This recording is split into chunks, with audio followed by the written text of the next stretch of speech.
Hello everyone, Recabilly here. Welcome back to my testing world. Today, what I have for you is a redstone pulse multiplier. So basically what that is let's say you have an input here. We have the redstone line that leads to our output.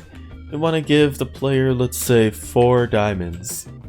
We send a pulse, but it only spits out 1 diamond. So then we have to send another pulse, and another, and then another. Usually it's better to just send 1 pulse and then get 4 diamonds or whatever number you need.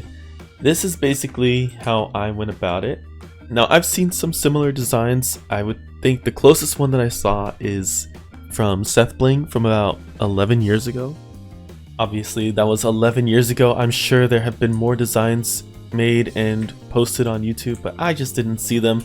I didn't spend too much time looking because I like to make things on my own. But this is what I created. Basically, we have a hopper here that is locked. We have 8 items in that hopper, and if we press this button, we will get 8 pulses on the other end. And it works just like that. Pretty simple. You can change the number. I think this goes up to 320 items because you can just fill this entire hopper up. I don't know why you would ever need 320 pulses, but let's just do 4. We'll break this down. 1, 2, 3, 4. Easy. We can do 11. Actually, we'll make it a little bit higher. Why not? 16. And as you can see, it will count all the way up to 16. Send those pulses. This redstone block will lock this hopper, which will collect all 16, and then once they're all sent through the dropper here, the items will go back into this hopper and stay right here waiting for you to press the button again. Now the only problem is that if you press this button, let me take some of these out. Alright, I'm going to put 4 items in here to show that if you press this button, and then you press it again and again and again, you can see that it kind of messes it up and it only sends 1 pulse through. There is a way to stop this, and that is just simply by putting a block here, comparator, and it's kind of like doing the Etho hopper clock. Pretty similar design there, but we're going to put a regular piston just like that. We'll press it again, and now we can press this over and over, and it will only send the 4 pulses. It won't just break and start only sending 1 pulse if you're pressing the button too fast. The piston kind of blocks you from being able to push it again until it's fully reset. So you see when this piston is extending, that means it's resetting. And then now we can press this again. Now I know some of you are looking at this, you guys are playing on Bedrock and you're like, wait a second, this works in Bedrock? Heck yeah. Here we are in Bedrock, and this is my Bedrock version. As you can see, we have the shaders because these are being added into the game. I really like the way it looks. But let's go ahead and take a look at this pulse multiplier. We have 6 items in the hopper. 1, 2, 3, 4, 5, 6 output pulses. Easy. And then the same deal here if you want to keep the player from being able to press their button multiple times and breaking it, or only sending 1 pulse, which might break whatever contraption you're adding this into. You can just add this little setup here coming out of this hopper, and the same thing works here on a Bedrock. Can't press it, still can't press it until it gets sent back. There you go, fully reset. So there are many ways that you can use this.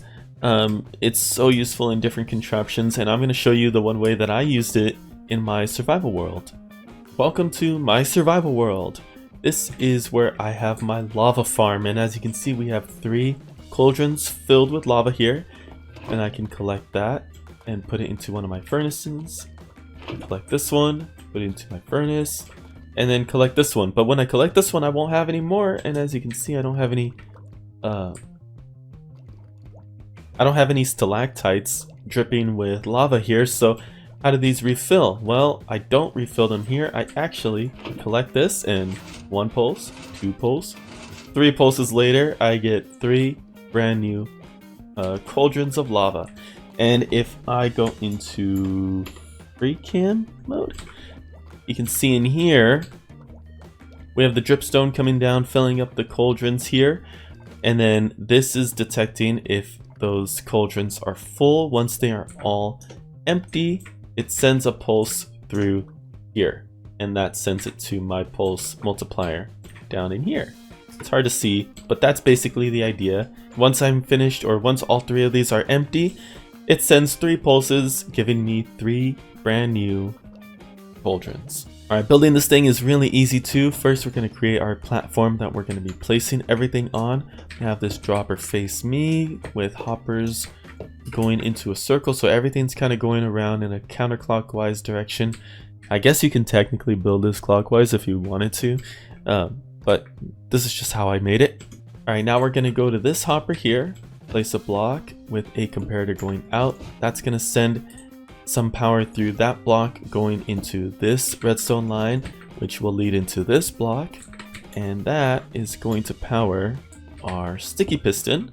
I'm going to put a redstone block here, and that is this section done. The next part we need to do is the output, which is pretty simple. Here we're going to put another block with a comparator coming out of the dropper, have a repeater here that's going to go into a block, a line of redstone along the side, and as you can see, this is what's going to create our clock. If we put an item in here, this is going to go all the way around over and over and over, but it's not going to be dispensing out of here. What we need to do is put a target block, and that will immediately draw the line into the target block, powering the dropper, sending the item through this hopper, and then getting stuck in this one because it is locked by the redstone block. Right, and then all we need is a button. So we'll put our button here. We will put more items, 5 items. And let's say, oh, we want our player to receive, I don't know, oh, you know what? We need to give them food. We're gonna give them all the food they need for this run. They should only really need 5 golden carrots, so we'll put 5 items in this pulse multiplier, and then once we press this button, we will get 1, 2, 3, 4, 5 carrots. Delicious. And again, if you want them to not be able to spam the button, and then you can see it spits out 5, but we press it again, it only spit out 2 that time.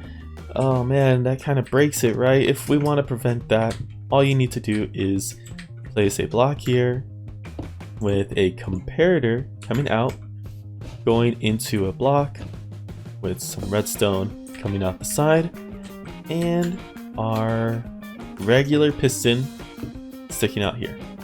And make sure this is not a sticky piston. This one needs to be sticky piston. This one needs to be a regular piston. Now we press the button, we get 5 carrots spat out. Press it again over and over, nothing happens. We press it again when it resets, and there come our additional 5 carrots. Alright folks, but that's basically it for this one. I hope you enjoyed the video, and if you did, leave a like, and I'll see you in the next one. Take care.